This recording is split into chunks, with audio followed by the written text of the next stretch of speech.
Hey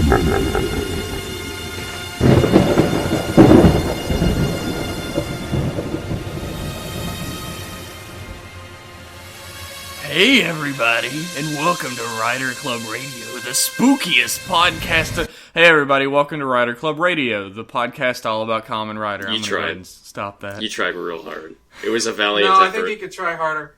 You can't. Who the fuck is that? Oh, just pretend I didn't say anything. I'm fucking coughing because I gasped so hard. You are acting like we edit this shit.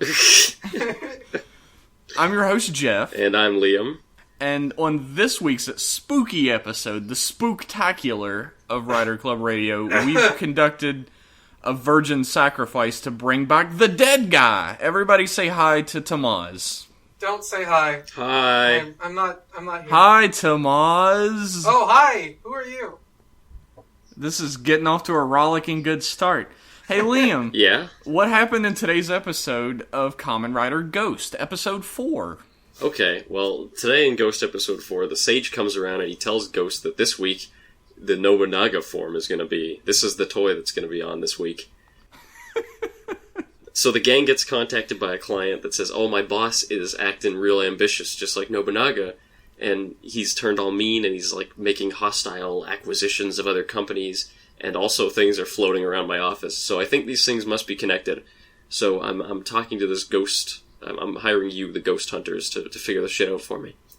So they go and investigate, and Takeru finds out that the boss is indeed mean and very ambitious, and he also really likes Nobunaga. His family goes back a very long time, and they, like, helped Nobunaga or something, and Nobunaga gave them the highest honor, or something like that. He has a little, like, plaque thing. Like He wrote a letter to him. Yeah. Yeah, it's a letter. You're the that best. he, like, wrote while he was taking a shit and put it out through the door slot. Thanks, you done me a solid, love Nobunaga. So he investigates a little more and he finds out there's a Ganma to blame. There's a Ganma that's all like, he's got like a top hat and he's all like Alice in Wonderland all done up. And he fights it. No one ever mentions anything about being Alice in Wonderland like. He just is. It's just the motif.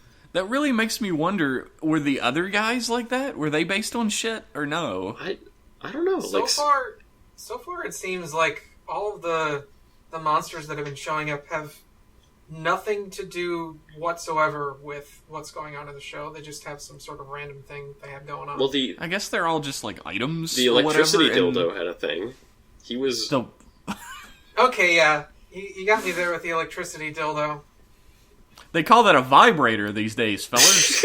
Oh, well, thanks for learning me something today. It gives a new meaning to the shocker, I suppose. Fuck you! Okay, what were we talking about? Ghost? We were talking about Ghost episode 4. And how he looks like a magician. So, yeah, he's an Alice... Cuckoo on his head. He's an Alice in Wonderland monster, and he kicks Ghost's ass, Ghost gets his ass kicked, and then he runs off. And so, all this time, the Nobunaga boss... What? He doesn't really get his ass kicked. He's like, oh, what do I do? And then he makes that weird, like, Naginata sword. He tricks him real hard. He tricks Ghost real hard. He mentally kicks his ass. Ghost... He makes him feel real bad about himself. Go on. Yeah, and then he runs off. And meanwhile, all this time, the Nobunaga boss is making all these acquisitions. And they notice that Akari and Onari, they notice if you look at the map, all the businesses that they've acquired create a giant eye. And the eye pattern creates, it's like some kind of sigil that they need, and they rise the ground out of the ground. And a big... But first what? We meet his secretary, who is obviously a Ganma. Yeah, the secretary is possessed by a Ganma, and she goes to the Nobunaga boss, and she says, oh, this is the floating castle. This is going to be your floating Nobunaga castle from which you will unite the whole country through business. And he's like, Yeah, I guess I'm okay with this. he's like, he's 100% fine with what's happening. He's like, well, yeah, okay. If it means uniting the land, if it means realizing my ambition... My Nobunaga's ambition, if you will.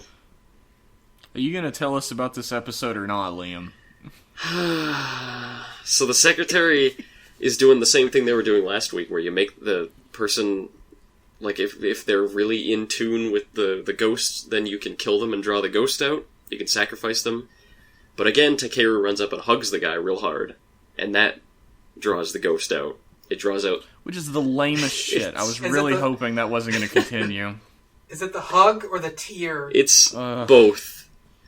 This is our manly hero, everyone. So the Nobunaga soul comes out, but Ghost doesn't have fucking time to do it because after he beats up the Alice in Wonderland monster using the Robin Hood soul, and the island starts falling, the floating island starts falling, and there's a lot of people there, so he's got to stop it. So Urison gives him the Isaac Newton icon, and there's a specific callback to the little crossover episode with Drive, so that shit's canon. He says, "Oh, it's that blue icon from that time I met the police detective." And he puts it in, and he uses the gravity powers to stop the island, and there's a nice little part that I like where he just lets it crush him because he's a ghost, and he just flies through it. I love that Urison's like, you still haven't figured out your fucking powers yet, have you? He saves everyone on the island, and then Urison's like, "Oh, you forgot to pick up Nobunaga," and he goes, "Oh shit, I gotta go get Nobunaga," and right when he's going to get it, he is attacked. Someone jumps in his way, and it's Spectre. And Spectre's like, "Oh yeah, I'm a big badass. You're a big softy. You're a wimp, Ghost. I'm taking Nobunaga." And he takes it, and then he fucks off. And that's the end. So we get some mysterious horse shit at the end where, like, the pretty guy is like, we've gained more than we've lost, even though we've lost an icon every fucking episode so far. Maybe Spectre is their ace in the hole. So, maybe. Jeff... I kept thinking that dude was Spectre. I don't think so. Well, he wasn't wearing the correct jacket. Yeah, he's got to wear the racing... It was kind of getting insinuated, though, at the beginning of the episode, where that old fogey's like, "Oh yeah, if you want to handle this yourself," and then Spectre we know shows Spectre up. showing up this episode, so it's it's sort of true. like maybe he's Spectre. So they kind of pulled a fast one on me there, because I seriously thought that he was just going to be Spectre. Tamaz is an idiot. We've learned that today. Now. Jeff and Dead Guy, what did you guys think of this episode? Good, bad? Go ahead, Dead Guy. You're the guest of honor. Eh? No real, like, yay or nay. Just sort of, It was eh. That's kind of how I felt about Ghost so far this whole time. Just, Ghost, I think, has been up and down for me. This episode in particular I liked more than last episode. I liked that Onari wasn't a big, obnoxious fuck. Apparently that's not going to be a continuing theme, thank God. He was still fairly obnoxious, he just wasn't in very many scenes this time. So, you're saying you don't like Onari? No. He's like the only likable character in this show for me. No, he pisses me off. He was okay in this episode, because, like, in the one before this, in episode 3, every single line he has, is him looking real close into the camera and yelling and making a silly face. And it's not like that in this episode, thank God. He's... I think if we've learned anything from watching Drive and now watching Ghost, is that Liam hates fun and happiness. Yeah. Mm-hmm. Yeah, that's why I like Spectre. And he only likes edgy characters and murder and death and pain and suffering. That's why I like Spectre so much. That's why I'm so glad he's in this episode. How large was your erection when Spectre showed up? Oh my God. I saw the ghost of night behind him, and it made me feel real good inside. Ugh. I'm not even... Out of the way, losers. We're gonna talk about my opinions. Okay, what do you think, Jeff? I thought this episode was alright, but it didn't really have the steam that the last episode had for me. Yeah. I think because it was a lot of the same, storyline-wise, we've gotten into the structure of this series now, where the sage tells him what toy is going to appear this episode. He goes out to investigate a super coincidental person who's already told them everything they need to know to figure out where the toy is. And then the Ganma tricks this person into glowing, and Takeru hugs them and cries a single tear, and then there's a fight scene and the episode's over. That's one thing I wanted to bring up, the hug. The first time it happened, it seemed like it was going to be a unique thing. Like, he's just going to do it once. But now it's going to happen every single episode, or it seems like they might be bringing it back every single episode, and I don't know if I like that. It's weird as a consistent thing. I don't really have these sorts of expectations for the episodes, like the way they've been going, like you guys have. Like, to me, it seems like this is sort of going the same way of Oz or Wizard, where they have like a defined beginning, something they're kind of going for, And then eventually they have to hit their stride and, start doing something else. Like, they can't reveal a form every episode because he only has, 12 more or 11 more, something like that. So there has to be some sort of trading off, some sort of other motivation, something that they have to be doing, because eventually you're going to run out. Well, that's... Yeah, I'm looking forward to that switch in the series. And, I mean, Liam has a point there. When he hugged the, Robin Hood lady, Little John... it was because they were similar as characters. It felt like a bonding moment or something. Like he was saving her because they were so similar. Yeah. And then he hugs this motherfucker, and they have nothing in common. It's no, his father came to see him. I don't give a shit. Like, personality-wise, their characters don't really have much to do with each other. They don't have... They're not on the same path and then diverge in the same way that Takeru and Little John did. Yeah, they don't have that similarity at all, no. And that connection is what made that hug seem, personal. Like it meant something, but it doesn't mean something. It's just a gimmick. It's something that's written in the instruction manual. I thought maybe it would be that the thing that would happen every episode was that maybe he would give him a speech, an inspiring speech, which I could live with. But the hug just feels kind of cheap. It feels like that. Why does the hug cure him? I don't know. Because it feels like this sort of Assassin's Creed stuff where he lays them down as they die and talks to them and makes them all happy before he just fucks off and runs away. But they get up after, so it's okay. So it's different. The hug makes no sense with this guy. Like, why would a hug cure him of his ambition? It's because Nobunaga was a nice guy, and the only way I'm going to make you see this is because I'm going to hug you. And that made him realize. I think it has less to do with the physical act of the hug, and it's sort of like their spirits are like shaking hands and being like, "Hey, what's up? How you doing? Hey, you should chill out." I wish it wasn't a hug though that would do that. It's a strange imagery that the hug would be fine if it wasn't for like the closeness and like they have like the hazy soap opera filter over it and like. He cries a single tear every time? What the fuck is that about? The hug seems climactic of, like, the end of an arc. It doesn't seem like something that should happen episodically, is the thing. Maybe it's like Forze's handshake. It must be. Maybe we'll just get used to it. I'm hoping... So maybe it'll escalate. Maybe it'll go from a hug to something else. Ooh. Smooching? You insinuating something here about Takeru? Our perfectly heterosexual hero? Yeah, because all of the other Kamen Rider shows have perfectly heterosexual characters. Hey, just because you and your bro make out doesn't mean you and your bro are gay. Okay. Just because you and your bro Tatakai... Right, Liam? Doesn't mean it's not gay if you're fighting. That's true. We learned that in Ryuki. I think, I'm hoping that you're right, Tamaz, that it's like these episodic bits at the beginning are just setup, and we're going to get all the characters set up, and we're going to get the enemies set up, and all the forms and stuff, and then it'll start to sort of break off from that. Show its colors. Yeah, break off from that formula, maybe do more larger, overarching stories. That's what I'm kind of waiting for. And I think has to happen at some point is the thing, because, like Tamaz said, we're running out of forms. There's only so many forms he can get. Yeah. And you don't even want to pile them on all right at the beginning. You want to leave something for the viewers to look forward to. Yeah, because you gotta Otherwise it makes no sense, where it's like, oh, I only have 88 days left, but I already have, 5, so whatever.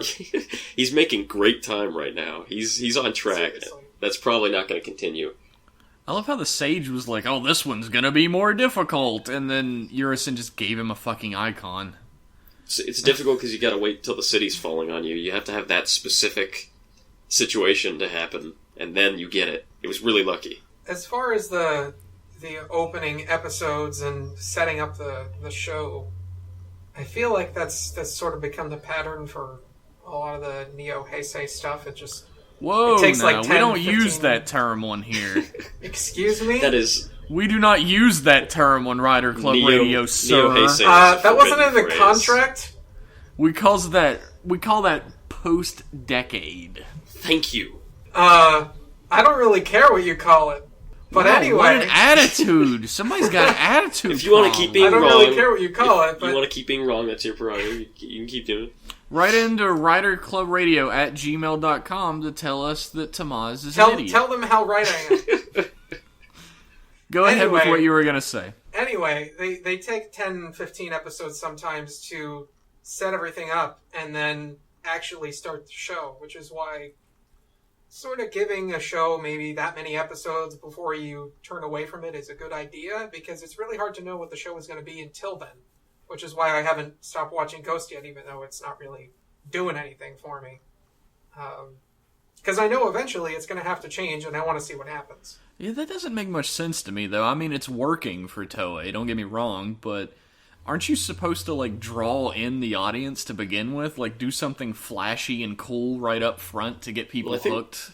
The, I don't really think they boring have to. beginning of a series doesn't seem like it's going to draw that many people in. I don't think you I don't necessarily think have they have to at to this point. do something big right at the start. You just have to have a promise of something big. And I know that's kind of lame in comparison to actually having shit to show right up at the front, but there's still a lot of flashy shit going on. It's like the first act. You know, you don't see Luke fighting Darth Vader with a lightsaber right at the beginning of the first movie. You wait for it, but when it happens, it's so satisfying. You do get to see a space battle right up front. That's true, and with Ghost, you get to see a lot of Ghost fights right up front, but it's not the Darth Vader. Yeah, but if you've seen previous Kamen Rider series, this is all pretty old hat. Yeah, it's true. Let's not get into comparing it to Star Wars, because the opening of Star Wars has a lot more to it. Yeah. But Maybe that's an unfair Anyway. comparison, but... yeah, it's a little unfair. But no, I don't really think they need to have any sort of that something that draws you in, because their primary audience is children in Japan, so they're Well, not children really in going to be Japan looking have- for this kind of information. Children in Japan have a lot of choices for other things to watch. You have to do something to draw them in. Like, think about the first act, or the first couple episodes in, like, an anime series. It introduces you to the characters and sets up the plot, but it's also doing something different than other anime series in order to get people interested. Hopefully. Yeah, I'm not talking about, like, Moe or anything. That's all the same. But write There in you and go. tell me I'm an asshole. I don't give There a you fuck. go. Alienating all the Moe fans again. How does he Oh, keep yeah. getting away with it? All of those Moe Kamen Rider fan crossover. Man, you have no idea. No, I don't, and I prefer to keep it that way. Yeah. Keep him innocent. So this episode was, it's an all around the table. Yeah, I mean, like I said, it's very similar to the previous episode, just switch the cast that aren't the main cast around, and you have the same episode, pretty much. Yeah, I liked it a little more than the last one. I think it had some pretty impressive visual effects for the scene where the city was rising out. And I think- Completely original visual effects. I think it's time we address the elephant in the room. There was The a elephant and scene. his O's. There was a scene in this episode, the scene of the city rising out of the ground, a bunch of buildings rising out of the ground, that was ripped almost wholesale from the summer movie from O's, I believe it was. Like, shot for O's shot. wonderful. Yeah. Yeah, it's not almost completely. They- It's fucking completely. There's an eye on the ground at one point, okay? They change it up a little. But all the scenes of, like, people running and reacting and, like, looking up and the island raising besides the top and everything are lifted wholesale from O's, and they're not even color corrected to look like the rest of the episode. Look, Jeff, they gotta cut corners somewhere, okay? Toei, they didn't- spend so much money everywhere else. I don't know if that's cutting a corner. That's going from, like, in a straight fucking line through it. Yeah, I mean, that's- It's sort of going in a straight line if you think about it. Like, you know, you're used to seeing the same sort of settings, like, oh, under the bridge in the park, by the stadium. Now it's Yeah. just, how about we just keep using the same scenes? You know, it'd be great if Ghost grabs the Ganma and they jump into the underpass, you know, the famous underpass, and then just cuts to footage of Bravo fighting the Nut Brothers, and it's just like, just fucking picture Ghost here, and there you go, you got your episode. Like, they fucking have, like, cardboard cutouts on top of it, just, like, moving like a South Park episode while they're fighting of Ghost and the Ganma. Sorry, kids, the toy sales have been low this year. Gotta cut back on the budget. Speaking of toy sales, have you guys seen Spectre's weapon? We've gotten some much clearer shots of it. Oh yeah, baby. Really? I haven't like seen it. anything. Oh, you haven't seen it? His weapon. Have you ever seen, like, those toys back in the day that had, like, a little robot arm and like a long piece, and you put your hand in the end and you could move the robot's fingers from the end? You mean like a little grabby hand? Yeah, a little grabby hand. That is Spectre's weapon. What? He's got a big blue extendo grabby arm. Yeah, that's his weapon. What sort of power-ups does that get? Does it turn into like a sticky hand? I'll tell you. Next episode, the weapon of the Nobunaga soul is a rifle. So he into a rifle, and it's just a rifle with a big fist in the barrel and shoots the bullets out of the fist. You're making this sound a lot cooler than it actually is. It's a big dumb blue plastic rifle. Yeah. The big fist is the barrel there. There's the more accurate description. If there's one thing Ghost sort of has going for it, I like that the way that they're doing all of the weapons. Like, I like the Ghost weapon is like a greatsword that turns into a gun and turns into, 2 swords and turns into this instead of I have 6 weapons and I pull them all out of my ass. It's cool. It saves budget because you only have one weapon technically, and it looks cool. It's more like visually consistent across all the forms, and it's neat to think of the sword like, oh, it comes into 2 swords. It turns into a bow if you mash this phone into it. You know what I'm just thinking about? What? Toei's probably being really smart with this sword that turns into all the weapon shit, because if you sell 1 million little pieces of shit, kids can only buy so many of them, and if they're cheap, you're not really going to make your money back unless you're insanely popular. But if you charge a bunch of money for one weapon that can turn into all the weapons, there you go. A lot more kids will get it. To be fair, though, they still got to buy the Condor phone, and they still got to all those other fucking add-ons. Yeah, Toei hasn't that learned hot their lesson, Condor really. phone. That hot toy 2015. Fucking Condor phone. Like, kids would look at the Condor phone and be like, what the fuck is this? Where's the touch screen? Oh, Christ. The toy sales aside, the weapons are really great, but the one thing that Ghost really has going for it is the designs of, like, the riders and the weapons and stuff are sick as shit. Oh, yeah. Visually, it's a great show so far. Visually, my favorite thing about the show is actually Ghost when he's not transformed at all. Like, when he's not in his base form or any of the other forms, he has, like, that blank slate face. I think that looks really cool. Oh, yeah. I think that looks really goofy as fuck. The Riot Trooper personally. face, yeah.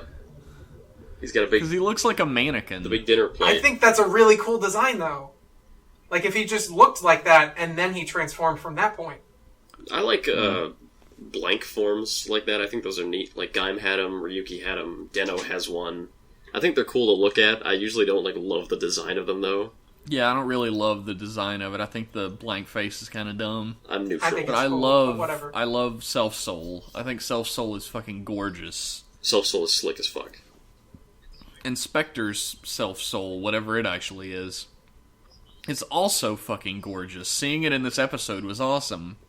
Yeah, Spectre, nice. It's nice to see it a little close up and get more detail and see it in motion.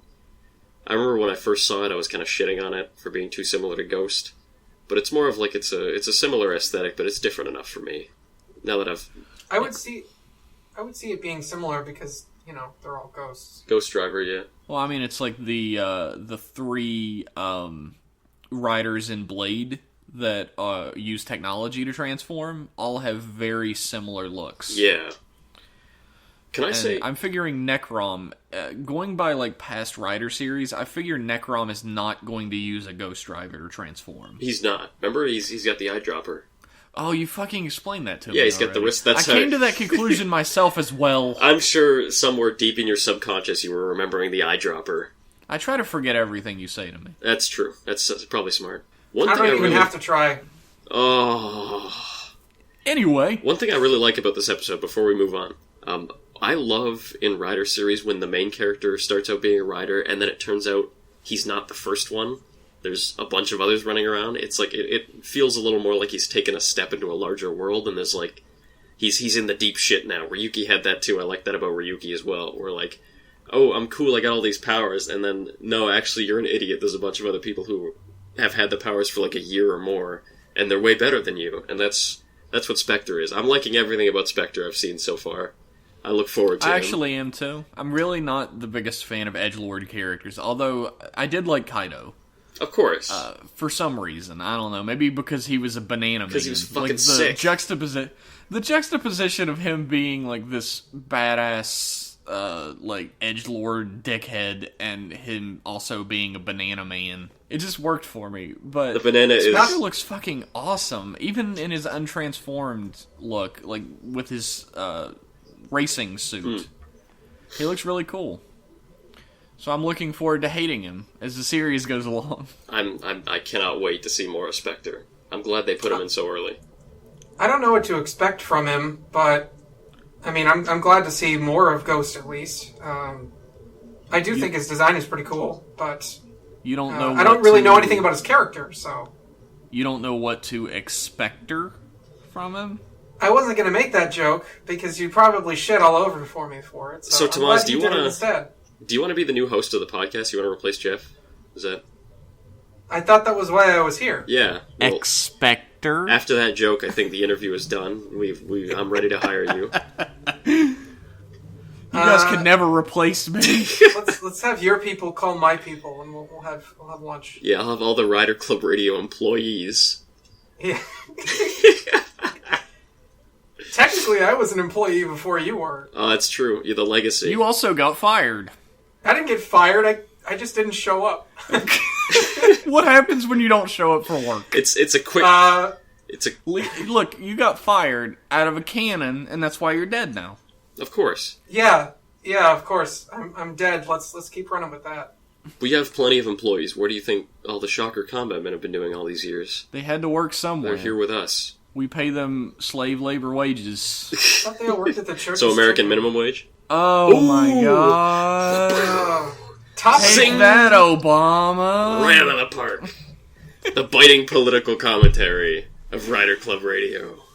Well, hey, my minimum wage is going up where I live. So. Oh, you live in one of the good states, yeah? Yeah. There's no such thing as a good state. There's a state and then there's better state. So are we done talking about the episode? Yeah, although I will say that Onari and Akari have already started to slowly fade towards the background. They did one thing this episode, pretty much. Yeah, it's episode 4, and they're already slowly fading to the background. This is standard Rider series here. I'm just glad that Akari stopped talking about science and, ghosts aren't real, and I don't believe you, la la la la la. She's not the designated complainer anymore, which is nice. I hate that. She's grown out of it.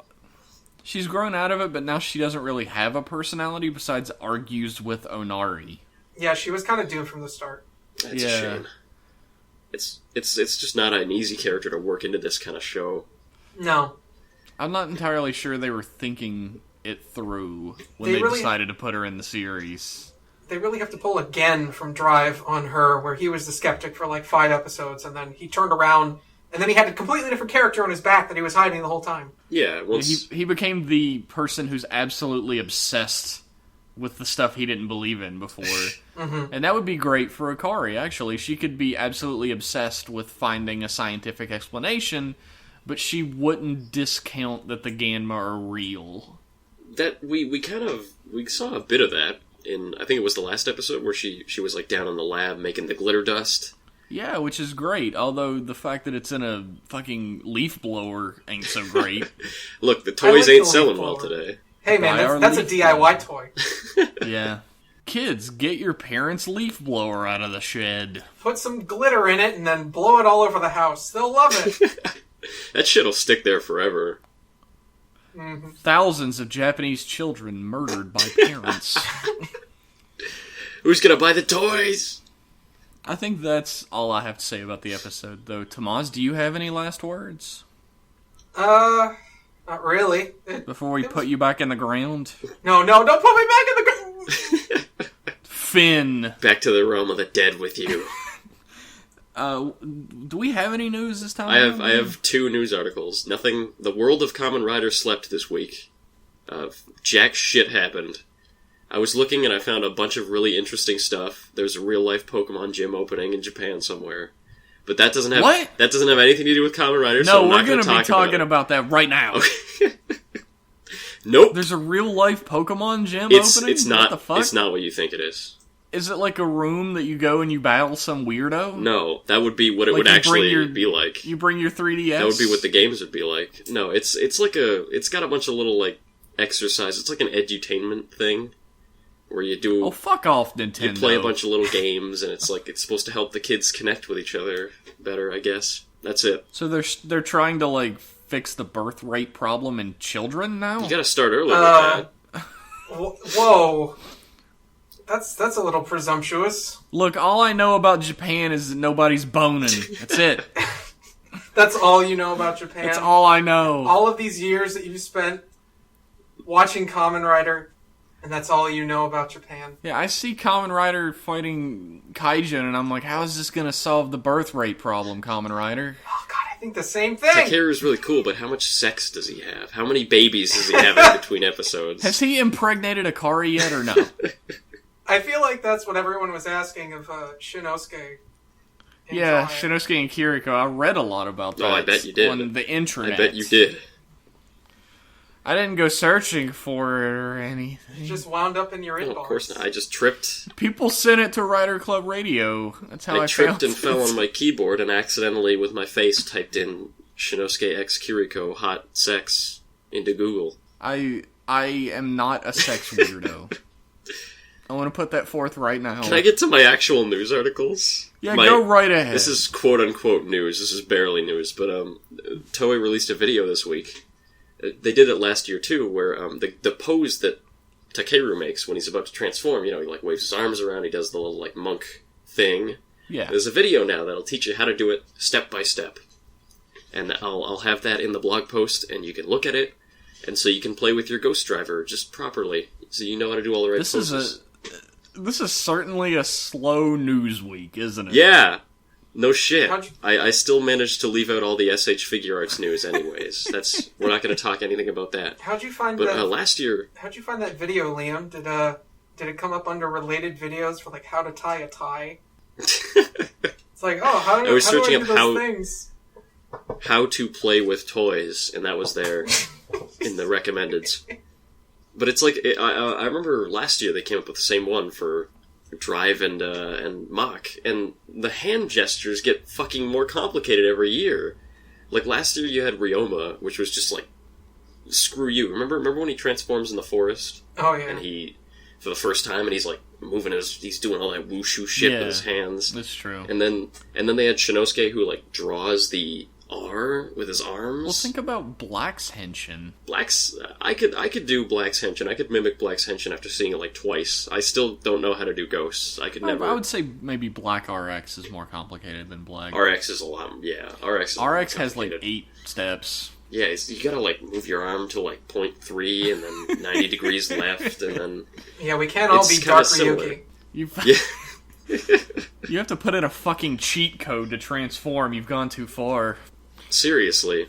Last year was pretty bad. Last year was you have to use the video, you gotta do it in slow motion a few times, and then you're okay, I got it, I can do it now.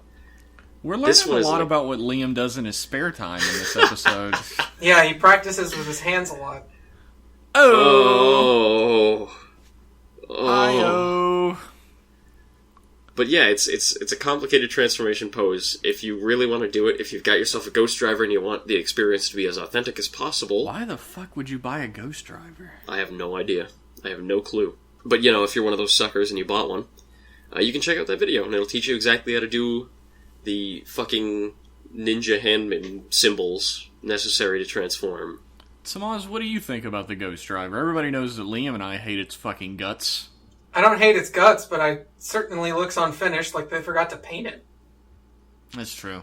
I like that he summons it, and I like that he doesn't have to, pull 80 levers to transform. It's pretty just simple. the one. I think it's kind of weird that it's so bulky, but it has to be, because he puts the eye inside of it, so he tears it in half and shoves an eye in and closes it. Yeah, he opens puts it up his like eye a in a little coffin. Yeah, he opens it up like a fucking Walkman cassette player. Yeah, oh my god. All right, if you guys at home want to have your own DIY Ghost Driver, just get a Walkman and paint an eye on a cassette tape. Just take a trip down to your local dump. It'll be full of that shit. Ask your local old person if they have a Walkman. So if you live near Liam, you know where to go. Aww. I think I like the functionality of the Ghost Driver, like you said, Jeff. I love that you pull the lever and the eye blinks. and it changes what it's doing. That's cute. But it just on its own, it looks like a big lumpy chunk of plastic. It's kind of ugly. I didn't really think you'd get much uglier than Forze's driver, but they sure proved me wrong. Forze's driver is one of the ones I was just talking about, where there's like 800 fucking switches on it. Yeah, I have this this image saved. It's like from a Verizon commercial where this guy has like a belt on with like 6 phones on it, and the store representative's like, "Sweet belt, Forz." Thank you for that trip down memory lane into your fucking file folders. What else happened in... Oh my god. I'm sorry. Leave that in. What else happened in the world of Kamen Rider, Liam? I'll leave it in, but not because you told me to. In the new movie coming up, in the Movie Wars Genesis, Shinosuke and Kiriko are gonna get married. Didn't that already happen at the end of the series? Like in the Flash? In the text? Yeah, it happened in the text, but we get to see it. There's a picture that says "Happy Wedding," and it shows Shinosuke and Kiriko all decked out, all in white. They do look good together in that photo, I will say that. But is a wedding what young Japanese boys want to see? Yes, because you have to get married and have children right now, as soon as possible. At least 5 children. What I predict is they get all set up for the wedding, and then a Roidmute just sort of like pops out of the cake and starts kicking ass. Oh, that would be great. That'll probably happen. That'd be the stripper Roidmute popping out of the cake. They already did Roidmute 69. Oh, he was a stalker, though. Yeah, it made sense if you thought about it too much. Oh, boy. Well, we all know, Jeff, you like to think about sex a little too much. Did you just say sex? I thought I heard someone just say sex. That's all my news. That's everything. It? That's everything I have. God, we're light on mail this time, too. We're going to have another fucking subject at the end of this. So start thinking about that. Wait. I have something I want to talk about. I can't believe I forgot until just now. What's that? I saw The Next this week for the first time. Oh, fuck.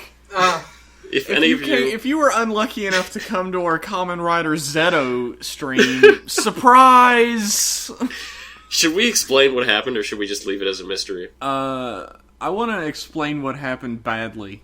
Okay, go for it. We were going to stream Kamen Rider Zeto, but YouTube shut us down. In short, I got a cease and desist letter in the mail from YouTube, and they said that we can't watch Zeto because it's too good. So we decided to watch The Next instead, figuring we were probably safe. Yeah, John YouTube kicked Jeff in the balls, and now we have to watch The Next. And I saw it for the first time. That was my first time ever seeing it. I wasn't expecting it. How does it feel to be dead inside?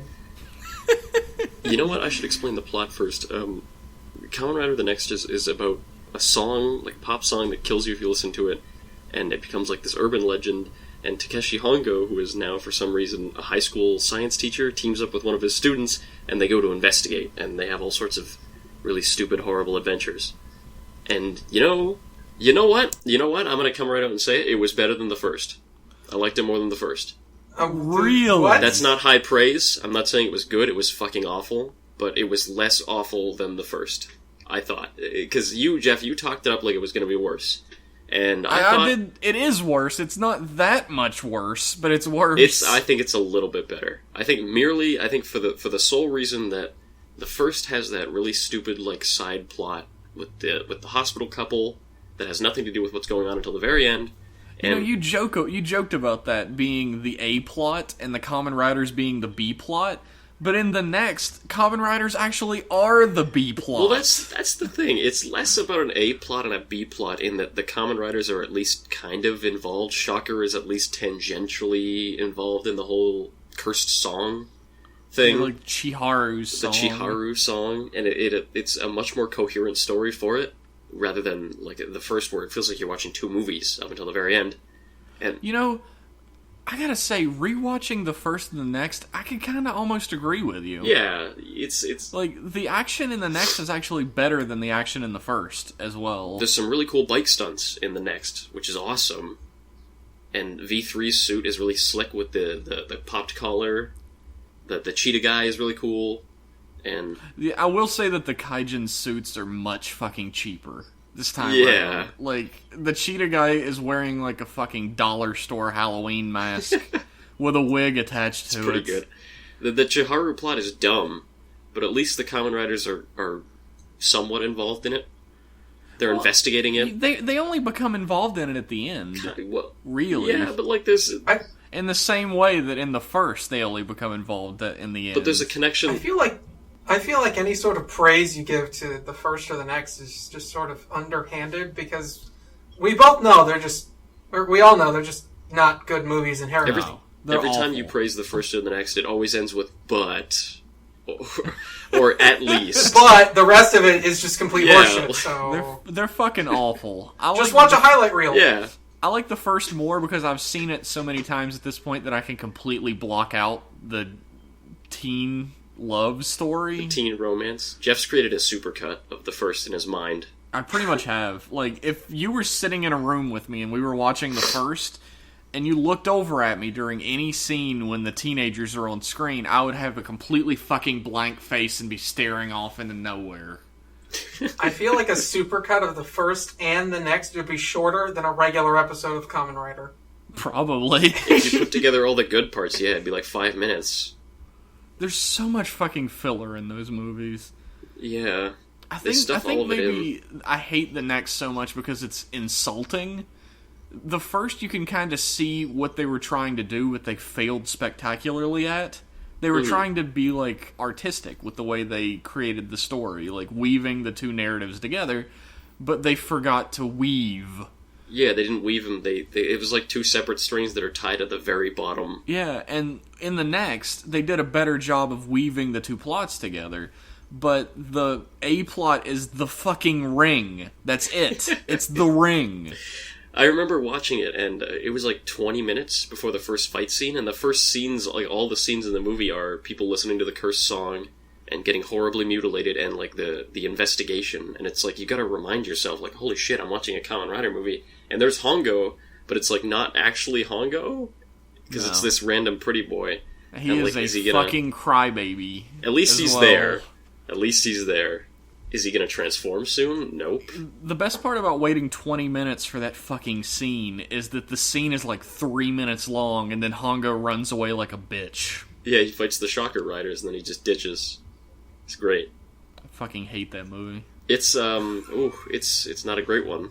Tomas, you don't like it either, I assume, right? No. Yeah. I've been trying to think of, like, a good analogy for how they try to work the plots together.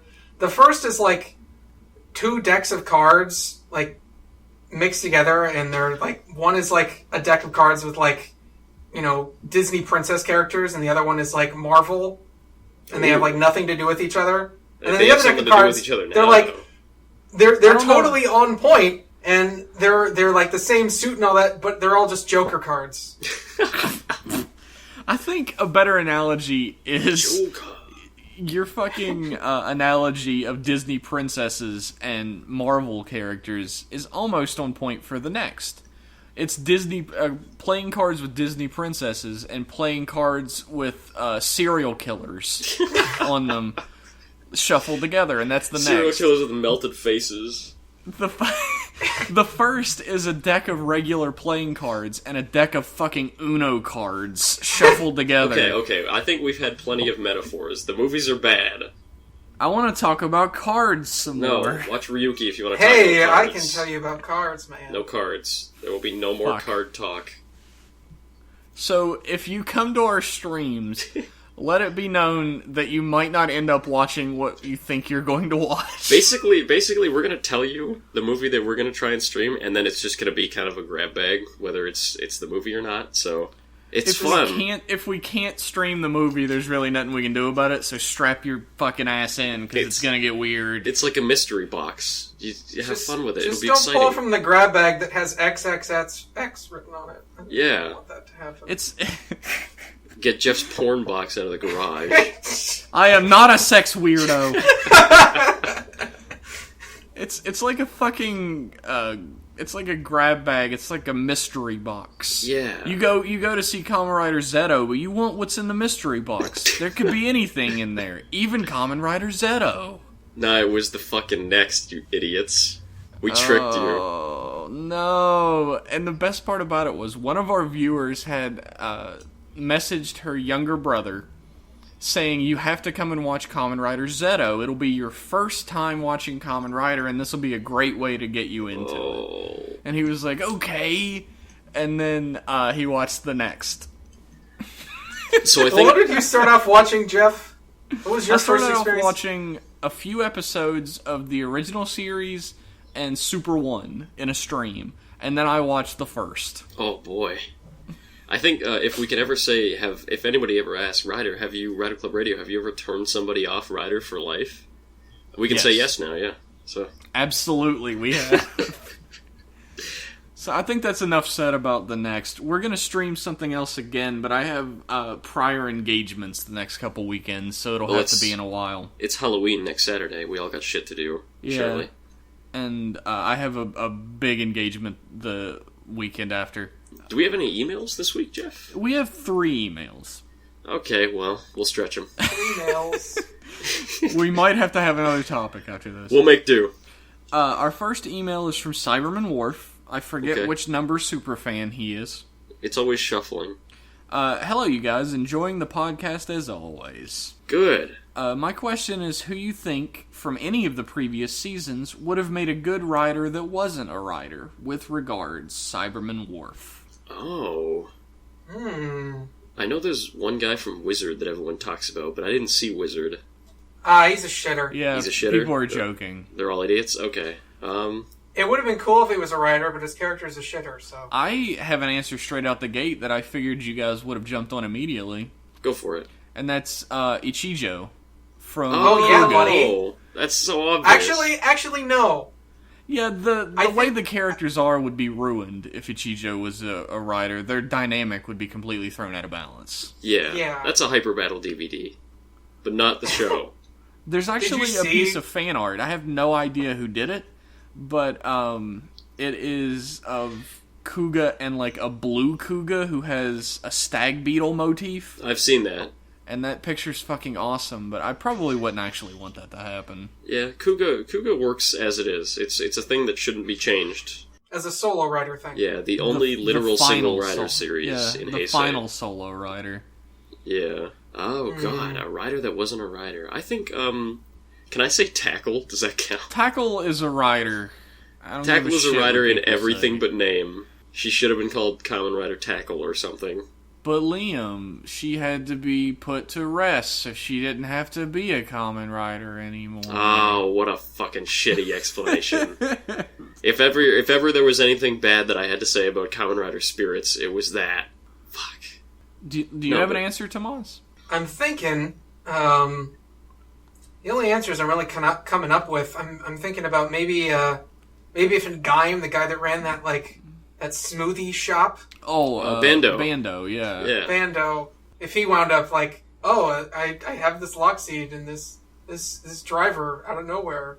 And obviously he would start with a Genesis driver because he makes smoothies. That's So true. it's kind of close to soda. He could have been Kamen Rider Smoothie. God, all these layers. I have an answer. He would have had Mix. I have an answer. Now that you mentioned Bando, I have an answer. The guy that Bando's actor played in Ryuki.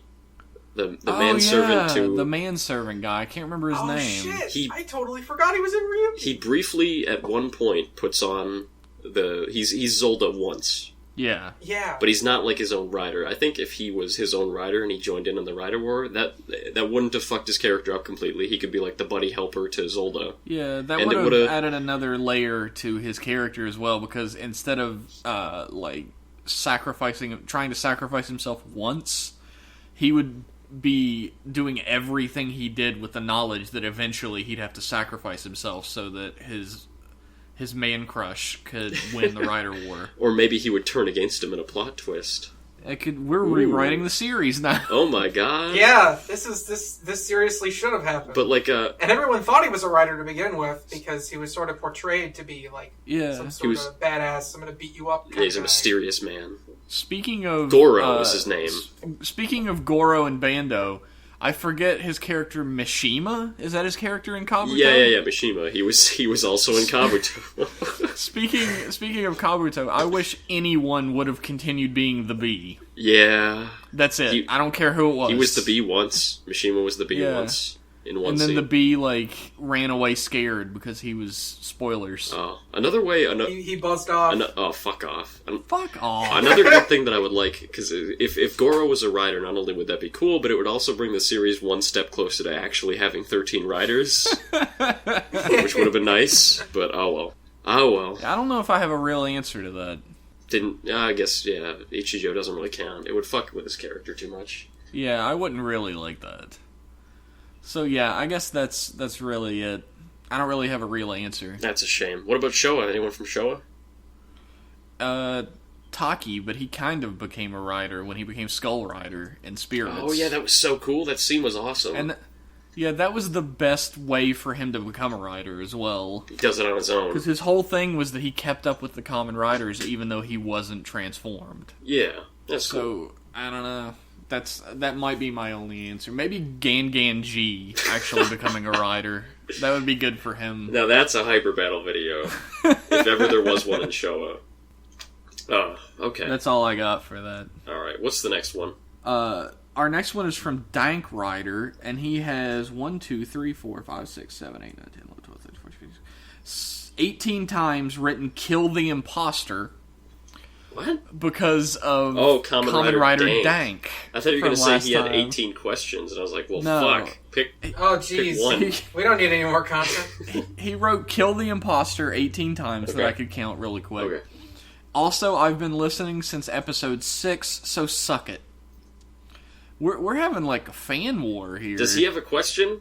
Yes. Okay. That's I don't know if that's a badge of honor. Liam is That's such a more of like dick. He's like, is there a fucking question in this? I have no patience. I have no patience for this horse shit. Give me the I questions. wonder if anyone listening now listened to the episode that I did with Jeff. I hope Back not. in like October of last year for like Hey, Rider Club Radio 1 year anniversary. Holy shit. Oh my god. Also, why do you guys think Tokusatsu appeals to so many people of so many different ages all over the world, whether it be Kamen Rider, Sentai, Ultraman, Godzilla, or even Power Rangers? Personally, I think it appeals to people's urges to just have fun while watching something, and be captivated by it. What do you guys think? I think it's odd that he phrased it even Power Rangers, because whenever I have to explain like Kamen Rider or anything, I have to go, so you know Power Rangers, okay, it's like 2 steps away from that. It's a lot of Power steps Rangers away is the- from that. Well, Power the 2 Rangers- steps are Power Rangers is Super Sentai and in the same neighborhood as Kamen Rider. I guess that's true. Yeah, Power Rangers is the most popular one. That's the one that you have to use in context. But I think the reason why Tokusatsu is so popular all over the place is I don't know. It is fun to watch, but it's got to run deeper than that. There's plenty of things that are fun to watch that aren't Tokusatsu. I think we have an inherent desire to see superheroes in live action. I think Yeah. that's sort of something that's been inherent in the way film in general has developed. Like, one of the first silent movies that was ever done is was The Phantom. Oh yeah, Like the superhero The Phantom. yeah. So The guy in all purple. yeah, it's like he wasn't in that movie, of course. Yeah. But that was one of the first things that we put to film. Also, one of the first things we put to film was a pornography. So that tells you a lot about Always humans. back to the sex with you, Jeff. I am not a sex weirdo. It's I think it's just people love superheroes these days. It's stuff like the Avengers made like a fucking billion quadrillion dollars. Yeah, but you think about Kamen Rider's But been that around has a since long storied Showa. history in comics, and everyone was like, "Oh, the Avengers on the screen!" Oh. I mean, people knew who Iron Man and Captain America were, but probably only by name. If I really had to guess why so many people love Tokusatsu the world over, I think that there are deep themes hidden below the surface, even in Showa Kamen Rider, of what it means to be a hero, and what it means to be a human being.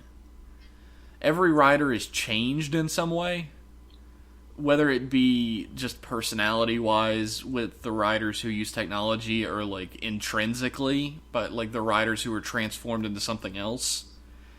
And I think the running theme in Kamen Rider is what humanity really is. And I think that's interesting to anyone who's a human being. That's true. Because like, I think that's sort of a basis of most literature, like most fiction in general. An underlying theme is what it means to be human. With the cyborg riders, that's a really big, it's a big bit. And, like, what it means to do the right thing is a prevalent thing in all superhero fiction. Yeah. And all, like, hero fiction in general. And, I mean, you could even stretch that to be fiction in general. Even stories where the characters are, like, absolutely horrible, you're meant to see them as being horrible and, like, juxtapose that to what you understand as being good.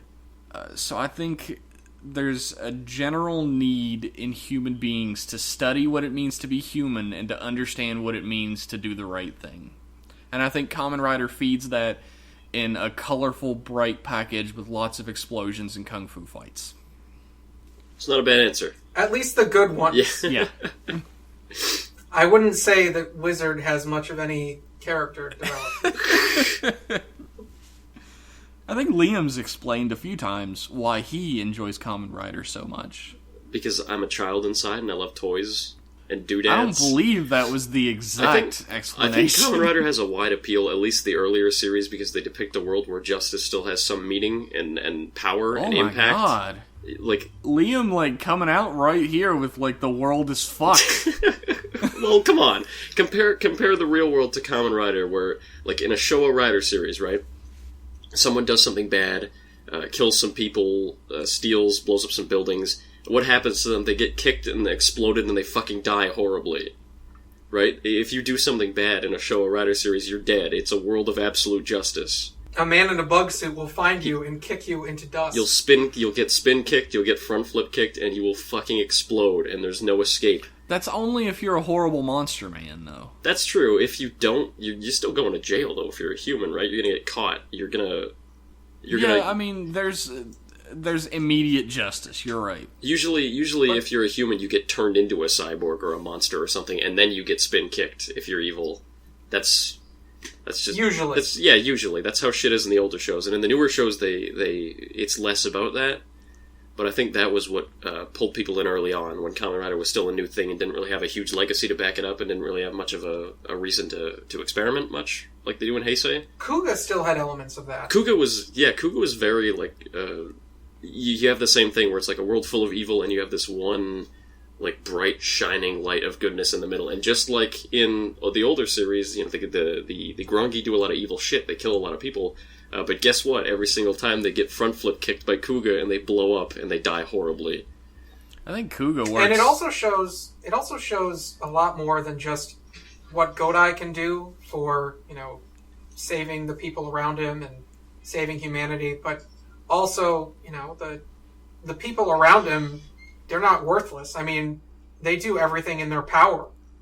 And it just so happens that, you know, they have this bug mask dude that, you know, comes in and kicks the day. Kicks ass and he kicks the just day. Just when you thought this date wouldn't get any worse, fucking Kuga kicks it.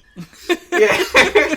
I think, I agree though, I think Ichijo is a really strong part of Kuga, and I think without him, the show would not be nearly what it is. Like, it doesn't have that element of, like, here's the normal guy who's just, he does what he can. Godai wouldn't have anyone to bounce off of. Yeah, exactly. Kuga works exceptionally well as a bridge between Showa and Heisei. Yeah. Like, people say and that... I feel like that was its purpose. Well, I mean, at the time, I'm sure they had no idea that Heisei was going to become so different. And they were just trying to recreate Kamen Rider for a new generation. Mm. And they looked to the past to do that. And, you know, the series became less and less like Showa as it went along. I mean, even by Ryuki, shit was right out the window. That was, third season into Heisei, that was when they started experimenting. And yeah, Kuga... Ryuki set up a lot of the stuff that the later Heisei shows stole liberally from. What with the writers can be good and evil. Like the Tatakai, The using a stupid gimmick to transform and use the power. gimmick stuff. That wasn't the gimmick bad. stuff is a poison. Ryuki's gimmick was very tame. It was just a little square that you put into your belt. I'm talking about the cards. Oh, the cards. Yeah, that was pretty gimmicky, yeah. And cards came back several times, so... So you can thank I remember Ryuki. when I was first learning of Kamen Rider, and I found out about Blade, and I'm like, oh, cards! That's original! Little did I know. Not quite original. Would not be the first or last. Kuga's a great bridge because while it does have like the transformation gimmick of later series, I mean Black RX had that as well, but it was goofy as fuck. Kuga had that seriousness that some of the like early Showa episodes had. It took itself very seriously, even though some of the effects might be kind of silly. And it was very character focused, which is like sometimes even at the detriment of like the action. And Kuga's really great at balancing it, but it became really disjointed later in Heisei. Yeah. Where the action sometimes it wouldn't even happen in an episode. I feel like most Heisei series are pretty good about having at least one henshin scene, but a lot of the times it feels like it's just there because, okay, we gotta have at least one henshin scene between all this J-drama. Yeah. It's, ugh. Well, Kuga also had a lot of that. They, as much as I love Kuga, it does slow down in the middle, and it feels like it's not really going anywhere. Oh, yeah. It eventually is going somewhere, but for like 5-10 episodes, there's really not a whole lot of development. Just, we got some new bullets. Oh, we finally figured out what this thing does. Oh, there's this guy that's blowing this thing up now. They read the runes, and you're going to get the purple form, and it does quite slow down a bit in the middle, but it's nitpicking at a really good show. Like, Kuga's kind of hard to hate on for me, at least. I fucking adore it. For me, too. Mm-hmm. It does have faults, though, but like they don't drag the show down that much for me. Kuga's probably my favorite Heisei series, either Kuga or Double. Ooh. So, make of that what I think we're all sort of on the same page there. I don't know. I love Ryuki. Is that egregious? People take gumption. They dislike a lot that Liam likes Ryuki. They really hate that. Ryuki's a divisive series. I didn't know. I really like Ryuki, but it's not bad, but it's good. I like it. It's just not great. I watched Ryuki. When I watched through it, I finished it. I was like, damn, that was really good. And I guess, stupid me, I kind of took it for granted that probably everybody else, I figured it was a well-liked series because I just thought it was really great. And when I actually, went into the community and saw people talking about it, I was surprised how split right down the middle it was. How many people there were that like, Ryuki is the worst season. And people either like it or hate it. Those are the two extremes. Yeah, it's crazy. It's a lot of people's least favorite. It's a lot of people's least favorite. Yeah, Ryuki. I couldn't see it being the least favorite by a mile. Like, oh no, there are. It's really not. It's not even close to being that bad. Like I couldn't even watch Blade. Like I appreciate some of what Blade does, but the characters are just anyway. We're going. Yeah, what the fuck was the question? Why do people like Rider? Why do people like Tokusatsu? It's a very broad question though. You can go anywhere with it. Yeah, Kamen Rider has a million different reasons why people like it, and I think that might be because it has so many different types of stories. Yeah, it's like Japan's Superman. It's like a cultural powerhouse at this point that there are a lot of different entry points that people can take. There are a lot of different dimensions that you can look at it from. I don't know. Well, it all started with the practical effects with Godzilla, and just sort of exploded from there. Yeah, Tokusatsu, the genre, yeah. I would say Kamen Rider's closer to like, even though I don't really like it that much anyway. I'm okay with it, but it's like similar to Doctor Who. Yeah. In that it kept a lot of the same conventions, but it had different actors and different tones with every series. Yeah. So people have their favorite series, some they didn't watch. I mean, it's even more broad than that, because Kamen Rider series usually don't have jack or shit to do with each other. Mm-hmm.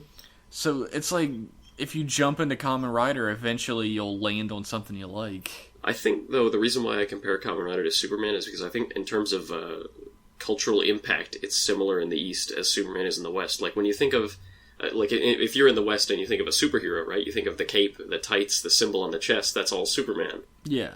If you're in Japan and you say superhero, they think of the big belt, the blazing red scarf, the helmet. You either think of Kamen Rider or you think of Ultraman. Yeah. Yeah. But it's like, that's tokusatsu, right? That's Eastern superheroes. That's how they are. And I mean, think about this. I went to fucking Disney World in Florida, and what is the only Japanese superhero stuff I saw there? Kamen Rider. Yeah, it's huge. That is such an intrinsic part of Japanese culture at this point. So it is a lot like Superman in that way. Yeah. So yeah, I guess that's our I don't know answer. what the fuck that had to do with your question, but I hope you enjoyed it. Okay, we got one more? All right, yeah, we have 2 more questions 2 more. here. Next up is Dexter. Okay. He says, I have declared myself the number 6 superfan. You can't do that. Fuck off. What? My question for you this time is, if you were able to create your ideal Kamen Rider game, what genre would it be? What company would you want to publish and or produce it? And who would you want to be the development team? Devil May Cry clone. That would be great. That That's would all be I have to great, say. But what rider would be, like, what series would it focus on? Whatever the newest series was.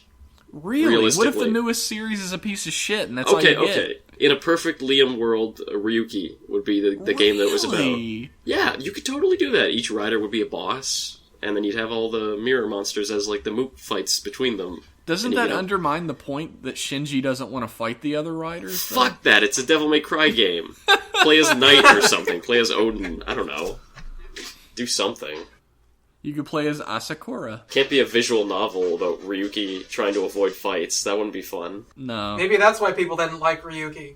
Because it was so hypocritical. Oh, I don't want to fight. I'm going to go fight I'm now. gonna fight every single episode. He had to, or the ratings would go down. Oh no, what about you guys? What's your dream Kamen Rider game? Do you, I don't know about a dream Kamen Rider game, but I literally beat Chroma Squad right before starting this call. Oh. And Is it good? it was fucking great. I wouldn't say, okay, I take, it wasn't fucking great. It was really good. Mhm. There were some plotting parts in there, and some of it felt underdeveloped and not tested well. But it was very, very fun. And it's not technically a Kamen Rider game because it's a Sentai game, but I went down the Rider route. So for one season, I got to play as a single character, going around with new abilities and beating shit up. And I wouldn't say it's an ideal Kamen Rider game, but it was a damn fun experience for while it lasted. Yeah, I played Chroma Squad back around when it Wow. came out. I played it. I played through season 1, and then I just it got swallowed up in other shit. But it was a pretty fun game. It was a nice, simple strategy game. I liked it. Yeah, it's simple, but it's really enjoyable when you get into the later parts of the game, like the Rider part that I played. Trying not to give away too much.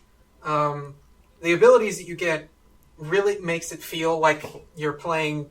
It's a very distinctly different kind of play style because the rest of the game is team based, and so they have to try and make it different enough so that when you're playing as a single member, you have enough to do and enough solutions for, you're fighting 15 dudes and then 2 bosses back to back with a single person, and you only have this much HP, and you can only heal, every couple turns. Yeah. You have to work around positioning and when you want to do your rider kick, and the different kinds of abilities that you have that work on like instantly, like they don't take up like it sort of works on like you get a move action and like a regular action. are you selling this game? A little bit. I'm selling it a little bit. What is the name of the Kamen Rider ripoff? What do you mean? Yeah, it has a name, doesn't it? Like the character you play as when you're a Kamen Rider? Oh, it's actually just one of the 5 members of your Sentai squad.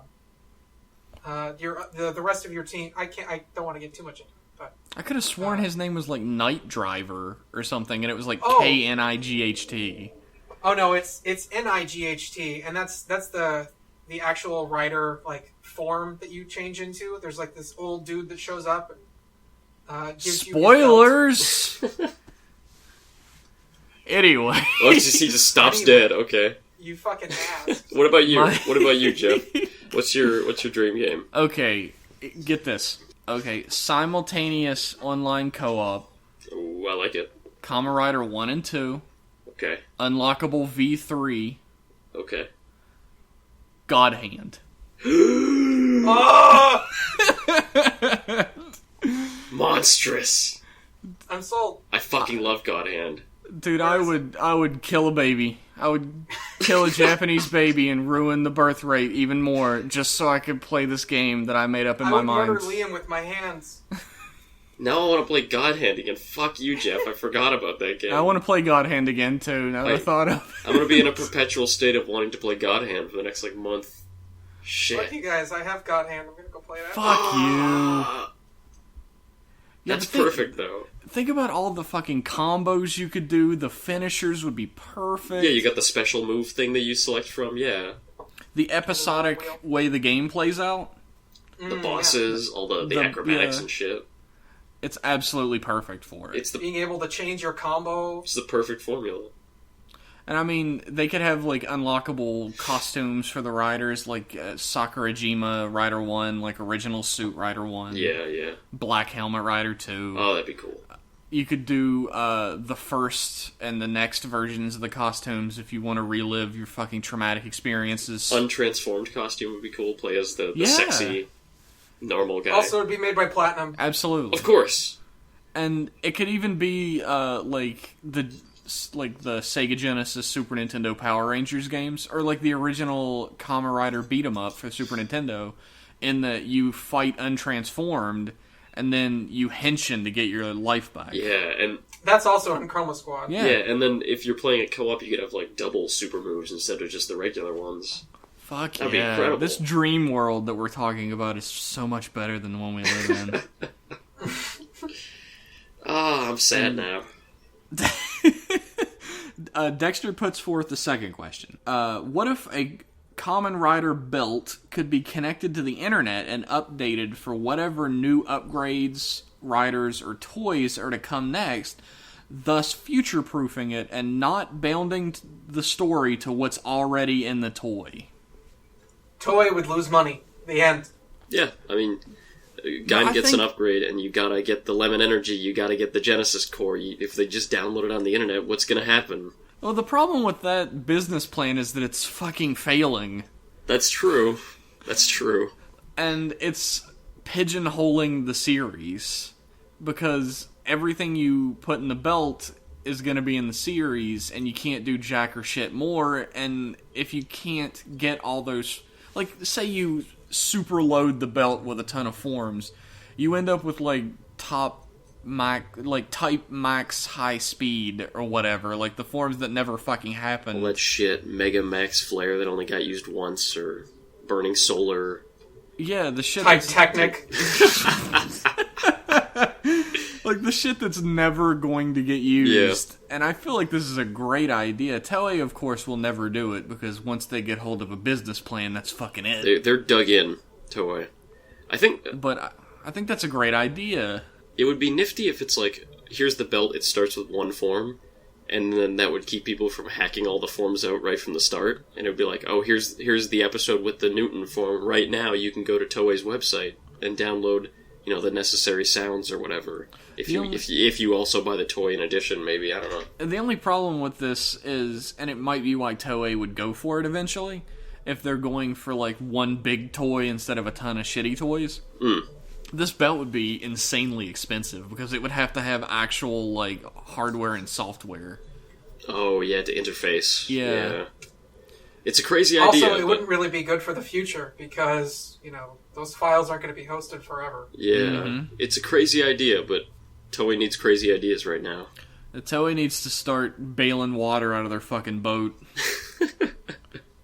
I mean, it's not really that bad, but it could get that bad. If it gets that bad, then maybe we'll see some cool, crazy ideas. Maybe. I don't really see it getting that bad. I think the rate at which Toei is failing is about one tier per episode. Oh, no. It's a Scrooge McDuck thing where he's like, oh, if I keep losing $1 billion a second, I'll be broke by 2087. It's kind of like all those people that say Nintendo is failing, and even if they went in the red, like, for 30 years, they'd still have money. Yeah, Nintendo's been doomed since, like, 95. They're still kicking. Maybe that's Toei. Oh, no. Toei's been doomed since Kiva. It just keeps kicking. Toei's been doomed since 71. So that's our answer. Yeah, I think that's the end of our episode as well. Yeah. By the way, we've got an email. That's riderclubradio@gmail.com. We've got... Yeah, please write into us. We need emails, as you might have noticed. Emails are nice. We've got a Twitter that's @riderclubradio, so if you follow that, it makes me feel very validated in life. It makes me It will make our e-peen much larger. It makes me feel better about my low station in life. And if you want to tell me I'm a piece of shit, I'll never hear about it. We'll tell them for you. Yeah, tell us that Tamaz is awful. I would love to hear that. I really need more people in my life to tell me I'm a piece We will of shit. relay word for word to Tamaz anything you have to say about him. Thanks for coming on, Tamaz. We're gonna dig back up your grave and throw you back into it, but we appreciate you coming on our Spooktacular special. Not if I crawl back in first. Okay, goodbye, sir. Alright, bye, Tamaz. Good. Everyone wave goodbye to the dead man. We'll never see him again. Bye. Thanks for tuning in to Rider Club Radio, everybody. See ya. See ya.